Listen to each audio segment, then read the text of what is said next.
Olá, seja muito bem-vindo a mais um estudo bíblico. Nesse nosso 12º vídeo nós vamos continuar a ver as cartas e nós vamos começar hoje pela carta de Paulo aos Gálatas. Lembrando que sempre nós vamos colocar os slides que nos dão informações adicionais sobre quando foi escrita a carta, a quem foi escrita e um resumo das cartas. A carta de Paulo aos Gálatas ela tem apenas 6 capítulos, mas é uma carta muito importante porque Paulo vem a reforçar, isso nós vamos falar daqui a pouco, a questão da salvação única e exclusivamente pela fé em Cristo Jesus. E ele vai colocar nas cartas uma relação entre fé, entre a salvação pela graça, né, pela fé em Cristo Jesus, e a lei. Nós aqui vamos pontuar alguns textos importantes da carta de Paulo aos Gálatas, começando por Gálatas capítulo 1, versículos de 6 a 9, que diz o seguinte: Estou admirado de que tão depressa estejais desertando daquele que vos chamou da graça de Cristo para outro evangelho, qual não é outro, senão que há alguns que vos perturbam e querem perverter o evangelho de Cristo. Mas ainda que nós mesmos, ou um anjo do céu, vos pregasse outro evangelho além do que já vos pregamos, seja anátema, ou amaldiçoado, né? Como antes temos dito, assim agora novamente o digo, se alguém vos pregar outro evangelho além do que recebestes, seja anátema. Aqui Paulo fala da perversão do evangelho, né? E novamente a gente vai ver que novamente os judaizantes estavam querendo impor algumas leis mosaicas e também dizendo que a observância da lei é o que salva, né? Nós vamos ver isso daqui a pouco. Então, assim, Paulo, cuidando, né, da igreja, diz que a pessoa que apresentar uma outra verdade que não essa, seja amaldiçoado, seja anátema, né? Outra questão colocada na carta de Paulo aos Gálatas está em Gálatas capítulo 2, versículos de 9 a 14, que diz o seguinte: quando conhecer uma graça que me foi dada, Tiago, Cefas, Pedro, né, e João, que pareciam ser as colunas, deram a mim, a Barnabé, as destras de comunhão para que nós fôssemos aos gentios, e eles à circuncisão, recomendando-nos somente que nos lembrássemos dos pobres, o que também procurei fazer com diligência. Aqui Paulo está dizendo que houve um acordo entre os discípulos, né? Entre os apóstolos, né? Dos quais Paulo se diz também um apóstolo tardio, mas um apóstolo, né? Um enviado, né? Que é o que significa a palavra apóstolo. E que esse acordo seria que Pedro e outros apóstolos cuidariam dos judeus, né? Da pregação aos judeus, e Paulo iria então pregar aos gentios. Porém, aqui, nesse mesmo texto, existe um relato até meio constrangedor, né? Diz o seguinte: quando, porém, Cefas, Pedro, né, veio a Antioquia, resisti-lhe na cara, porque era repreensível, pois antes de chegarem alguns da parte de Tiago, ele comia com os gentios. Aí, quando eles chegaram, se foi retirando e se apartava deles, temendo os que eram da circuncisão, ou os judeus, né? E os outros judeus também dissimularam com ele, de modo que até Barnabé se deixou levar para sua dissimulação. Mas quando vi que não andavam retamente conforme a verdade do evangelho, disse a Pedro perante todos: se tu, sendo judeu, vives como os gentios e não como os judeus, como é que obrigas os gentios a viverem como os judeus? Paulo repreende a Pedro publicamente, né? Paulo era muito assertivo e muito direto, né? Haja vista João Marcos, que abandonou ele numa determinada missão, né, evangelística, e ele não quis mais João Marcos com ele. Mas a verdade era zelo que ele tinha pela pregação do evangelho, porque mais tarde, numa das cartas, ele fala que João Marcos, né, era para ele uma pessoa extremamente útil no Evangelho. João Marcos, naturalmente, né, não era tão jovem, né, já tinha mais experiência e tudo, mas o que atrapalhava a pregação do Evangelho, Paulo imediatamente já descartava. Outro texto digno de nota em Gálatas é Gálatas 2:20, que é uma pérola. Veja: já estou crucificado com Cristo e vivo, não mais eu. Cristo vive em mim.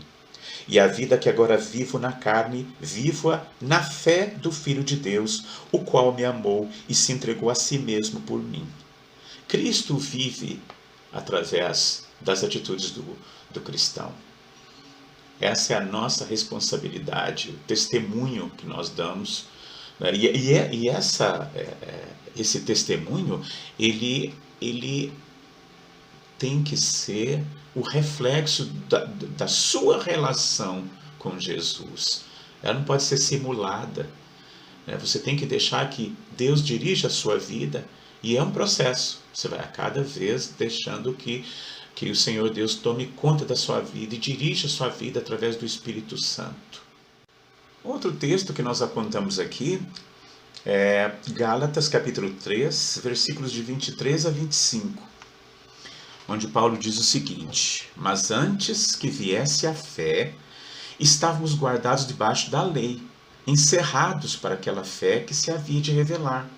De modo que a lei se tornou nosso aio para nos conduzir a Cristo, a fim de que pela fé fôssemos justificados. Mas depois que veio a fé, já não estamos debaixo de aio, pois todos sois filhos de Deus pela fé em Cristo Jesus. Aqui Paulo faz uma analogia interessante, né? Ele diz que a lei é um aio. Um aio, né, no original grego, a palavra é pedagogos, né, é alguém que instrui. E Paulo está dizendo aqui que a lei nos instruiu, a lei nos levou até Jesus. Porque, segundo João, a definição de pecado que João dá na sua carta é: pecado é a transgressão da lei. Quem transgride a lei comete pecado, porque pecado é a transgressão da lei. Ora, a lei nos mostra o que é pecado, ela nos instrui e nos leva até Jesus. É como se fosse um espelho. Veja, eu tenho o rosto sujo, mas eu chego no espelho, o espelho me mostra exatamente a situação do meu rosto. Eu estou com o rosto sujo. Mas o espelho não limpa. O espelho só mostra a sujeira, mas ele não limpa. Você vai se limpar com o espelho, você vai se limpar com água e sabão, depois enxugar com a toalha, mas o espelho não vai te limpar. É a mesma coisa. A lei, ela é santa, justa e boa, segundo Paulo mesmo coloca. Muitas pessoas, e até sinceramente, dizem no Velho Testamento as pessoas eram salvas pela observância da lei. Mas no Novo Testamento, não. No Novo Testamento nós somos salvos pela graça de Jesus. Isso não tem amparo bíblico. Na verdade, todo ser humano é salvo única e exclusivamente pela graça de Cristo Jesus. No Velho Testamento é por isso que a gente vê a ordenança do sacrifício diário no templo e do sacrifício pelo pecado. Tinha que se sacrificar uma ovelha, né, sem mancha, sem defeito, né? E todo israelita talvez não soubesse perfeitamente do plano da salvação de Deus, mas ele sabia que aquele animalzinho inocente estava morrendo pelo seu pecado. Era uma morte substitutiva. Isso todo israelita sabia disso. Então nunca a salvação foi pela lei, pela observância da lei. A lei tem outra função. Outro texto interessante se encontra em Gálatas 5:3.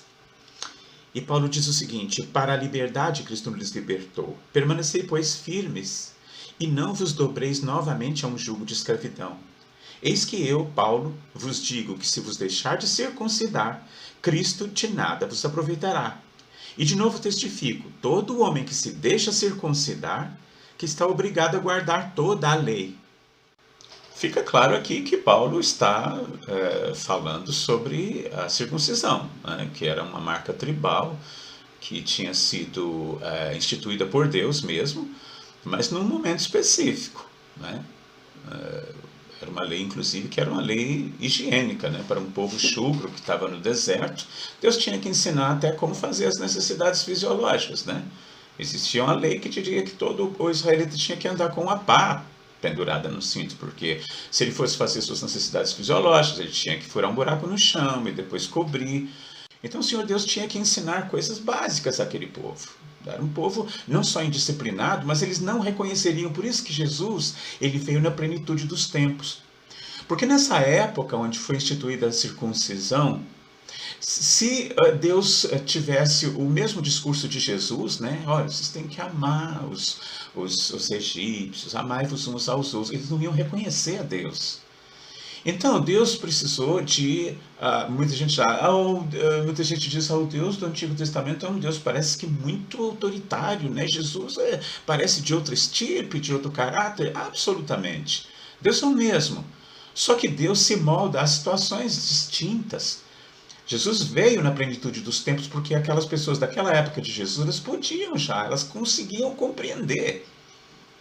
A lei, por exemplo, né, os 10 mandamentos, né, que a guisa de informação, nós temos que diferenciar, né, a lei moral da lei cerimonial e as outras tantas leis, as inúmeras leis que Paulo fala, que você circuncidar, você tem que guardar tudo, então. Mas os 10 mandamentos não foi escrito por Moisés, não foi ditado a Moisés, né? A maioria das leis, né, se não todas, Moisés escreveu, mas os 10 mandamentos não foi Moisés que escreveu.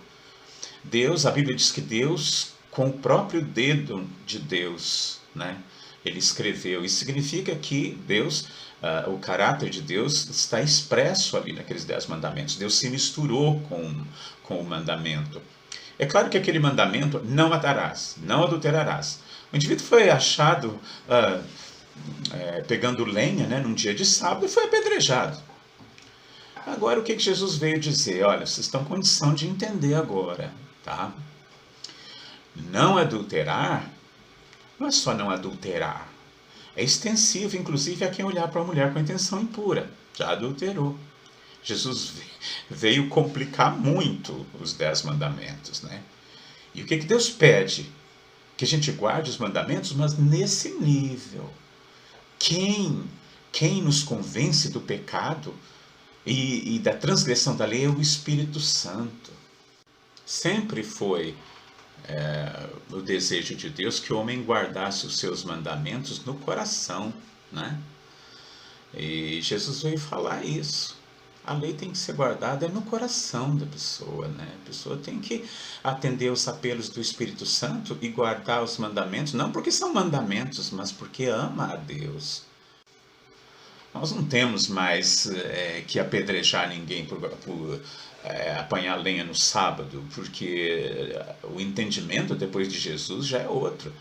Jesus veio abolir, Jesus não aboliu nada, Jesus veio dar o sentido das coisas, o espírito da lei, né? A lei tem a letra da lei e tem o espírito da lei. Então, algumas pessoas dizem, a lei, os 10 mandamentos foram abolidos, mas essas pessoas, elas têm esses conceitos. Roubar é uma coisa ruim, é pecado. Adulterar é pecado, né? Quando chega no sábado a coisa complica, né? Mas, enfim, os 10 mandamentos, eles são um princípio de vida, né? Agora, Paulo muito bem diz, a guarda dos mandamentos, assim como os judeus guardavam os 10 mandamentos, não faz sentido. Jesus é que nos impele à guarda dos mandamentos, não é? Porque nós temos que entender os mandamentos do ponto de vista de Jesus, não de Moisés. De Moisés era um fardo. Paulo tem razão, era um jugo doloroso.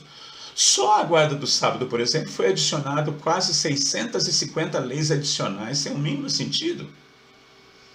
O indivíduo cuspir no dia de sábado não podia, porque ele podia cuspir numa planta e ele estava trabalhando, estava regando uma planta. Então isso não faz sentido.